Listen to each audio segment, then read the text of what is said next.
राजस्थान की गहलोत सरकार ने 15 दिसंबर 2021 को कैबिनेट की बैठक में एक नियम पारित किया है, जिसके तहत जो गोचर की भूमि है उसे आबादी के लिए आवंटन की जाएगी। और उसी के विरोध में अब जो बाड़मेर ज़िला मुख्यालय है वहाँ पर आप देख सकते हैं गौशाला से बहुत सारे लोग आए हैं, संत महात्मा आए हैं, कलेक्टर से मुलाकात की है और मुख्यमंत्री के नाम ज्ञापन सौंपा है। क्या कुछ इनकी मांग है और किस लिए ये आज इकट्ठा हुए हैं, क्योंकि पूरे ज़िले से लोग आए हैं। सबसे पहले अच्छा रघुनाथ जी, किस तरीके से ये सब कुछ क्या मामला है पूरा ये बताइए। राजस्थान सरकार के एक निर्णय ने हमारी हजारों लाखों वर्षों की जो सनातन संस्कृति द्वारा पोषित गोचर भूमि थी उसको नष्ट करने का काम कर दिया है कि गोचर भूमि में जो लोग बसे हुए हैं उन्हें पट्टा दिया जाए, आबादी भूमि में उसका कन्वर्जन किया जाए। तो ऐसा करने से अब जो ही आदेश हुआ है, पहले भी खूब कब्जे थे, अब रात दिन लोग कब्जा करने में जुटे हुए हैं ताकि जो कब्जे के ऊपर बैठे हैं लोग, कब्जा की ज़मीन, उनको पट्टा मिल सके। ऐसा करने से हमारी गोचर भूमि नष्ट हो जाएगी। गोचर नष्ट होने से हमारी प्रकृति, पर्यावरण और गौमाता के लिए और वन्य जीवों के लिए कोई स्थान ही नहीं रहेगा। हम सरकार के इस कदम का पूरा विरोध करते हैं और यदि सरकार इस आदेश को वापस नहीं लेती है तो इसके विरोध में बहुत ही बड़ा उग्र आंदोलन पूरे प्रदेश भर में किया जाएगा। गोचर भूमि कितनी जरूरी है? बहुत ज़रूरी है। बिना गाय के मानव का जीवन ही असुरक्षित है। हमारे यहाँ दो प्रकार की जो वृत्तियाँ पाई जाती हैं, संस्कृतियाँ पाई जाती हैं, एक देवता की और एक दानव की। ये सरकार जो आज दानवीय प्रवृत्ति के अनुसार गौ माता के संरक्षण की जो जगह है उसको किस तरीके से ये तहस नहस कर रही है, टुकड़ों में बांट रही है, और वहाँ हमारी संस्कृति को किस प्रकार से धोखा दिया जा रहा है, तोड़ा जा रहा है, जिससे जो देवीय संस्कृति है उसको इस संसार से लुप्त करके और मानव को कितना बड़ा ह्रास होगा, उसकी केवल और केवल कल्पना इसी से की जा सकती है कि गाय सुरक्षित है तो हमारी संस्कृति, हमारे संस्कार और हमारी संतान सुरक्षित है। और जहाँ जहाँ गाय सुरक्षित है आज भी वहाँ मानवीय गुणों से वो मानव गुणातीत है। और जहाँ गौ माता का नाश हो गया है, गौ माता को काट दिया गया है, वहाँ पूरी तरीके से राक्षस प्रवृत्तियाँ अपना उग्र रूप धारण करके और संसार में आग लगा चुकी हैं, आग लगाने को तैयार हो चुकी हैं। उसके संरक्षण के लिए हम सरकार से इस अध्यादेश को वापस लेने के लिए पुरजोर तरीके से मांग करते हैं। और सारे के सारे अगर इस आंदोलन को हमने, इसके मांग को वापस नहीं लिया इन्होंने, तो हम उग्र रूप धारण करके गौ माता की रक्षा के लिए पहले भी लोगों ने बलिदान दिया और आगे आने वाले के लिए ये सारे गौ भक्त जो हैं ये तैयार होकर जाएंगे और अपनी संस्कृति को, गौ माता को, धरती माता को बचाएंगे। यही हमारा उद्देश्य है। अच्छा एक चीज़ बताइए, अगर जो गोचर भूमि नहीं रहेगी तो क्या होगा फिर? किस तरीके से गौ माता की रक्षा होगी? ऐसा है, गोचर भूमि नहीं रहेंगे तो गौ माता का कहाँ रखेंगे। देखो ये फॉरेस्ट में इतनी जमी गई है, करोड़ों बीघा जमी फॉरेस्ट में गई है, तो ये इतनी गोचर भूमि बची थी वो भी आपने गवर्नमेंट ने अलॉटमेंट करा के ये कर दिया, तो ये हम कहाँ जाएंगे गौ माता को लेकर कि वो फॉरेस्ट में इतनी करोड़ों जमी है वो भी वहाँ लेकर गए कि वहाँ कोई घास बावे उसमें फॉरेस्ट में बाने नहीं दे, तारबंदी करें तो ये हम गौशाला वाले कहाँ जाएंगे। थोड़ा भी बचा है तो वो भी अलॉटमेंट कर रहे हैं। आज गौ माता गौशाला कोई ना ये गोचर भूमि में है तो उनको ही तंग कर रहे हैं कि यहाँ से हटाओ, यहाँ से हटाओ, यहाँ से हटाओ, कहाँ जाएंगे हम। अच्छा, आप तो लंबे समय से गौ माता को लिए लड़ाई लड़ रहे हैं, तो कितना बड़ा सरकार का ये स्टेप है जिससे किस तरीके का नुकसान आने वाले दिनों में हो सकता है? संस्कृति के ऊपर तो आघात होगा ही, समूल नष्ट हो जाएगी, गौ माता भी नहीं बचेगी।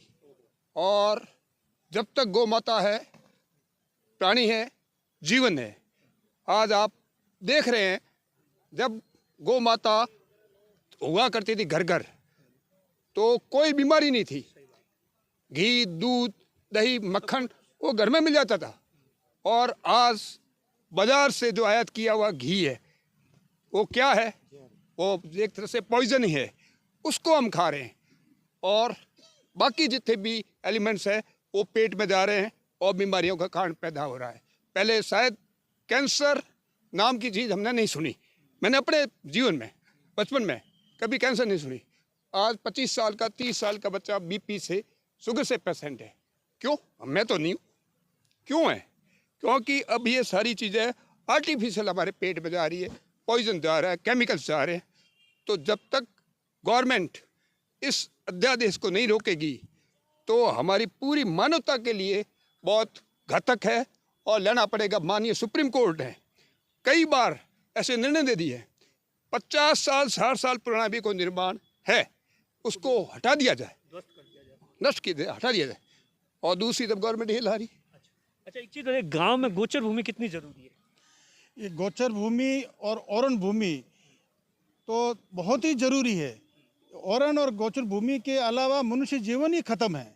जब गोचर भूमि और ओरण भूमि नहीं रहेगा तो गौ माता कहाँ रहेगी?